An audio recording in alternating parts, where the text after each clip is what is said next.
Microwave ওভেনে খাবার গরম হলেও খাবারের পাত্র কিন্তু গরম হয় না। এটা ম্যাজিকের মতো মনে হলেও এটা আসলে ম্যাজিক না। 1945 সালে মাইক্রোওয়েভ ওভেন আবিষ্কার হয়েছিল একেবারে একটা দুর্ঘটনায়। একজন ইঞ্জিনিয়ার যার নাম হচ্ছে পার্সি স্পেন্সার রাডার নিয়ে কাজ করছিলেন। হঠাৎ তিনি লক্ষ্য করলেন তার পকেটে রাখা চকলেট গলে গেছে।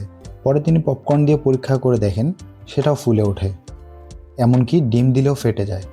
সেখান থেকেই মানুষ বুঝতে পারে এই যন্ত্র দ্বারা খাবার গরম করা সম্ভব। আর সেখান থেকেই মাইক্রোওয়েভ ওভেনের যাত্রা শুরু হয়। তো চলুন খুব সহজে আমরা বুঝে নিই মাইক্রোওয়েভ ওভেনের ভিতরে কি এমন ঘটে যে খাবার গরম হলেও পাত্র গরম হয় না।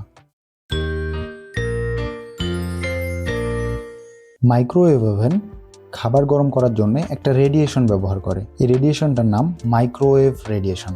রেডিয়েশন শুনে অনেকেরই ভয় লাগতে পারে, কিন্তু এটা মূলত কোনো ক্ষতিকর রেডিয়েশন নয়। ওভেনের ভিতরে ম্যাগনেট্রন নামে একটা যন্ত্র থাকে। এই যন্ত্র মাইক্রোওয়েভ তৈরি করে।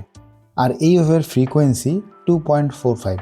এই 2.45 ফ্রিকোয়েন্সি নেয়ার কারণ বিজ্ঞানীরা হিসাব করে দেখেছেন এই ফ্রিকোয়েন্সিতে সবচেয়ে ভালো কাজ করে।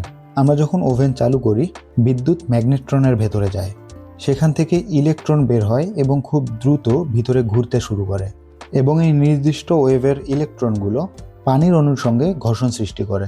যেহেতু ফ্রিকোয়েন্সিটা 2.45, তাই শুধুমাত্র পানির অণুর সঙ্গেই ঘর্ষণ সৃষ্টি করে। এই ঘর্ষণের ফলে তৈরি হয় তাপ, এবং খাবারের সঙ্গে যেহেতু পানি থাকে, সেই পানিগুলো গরম হয়ে যাওয়ার কারণে খাবারটাও গরম হয়ে যায়। আর যেহেতু পাত্রে কোনো পানি থাকে না, তাই পাত্র গরম হয় না। তো আজকে এই পর্যন্তই। ভিডিও ভালো লাগলে like, comment, share and subscribe.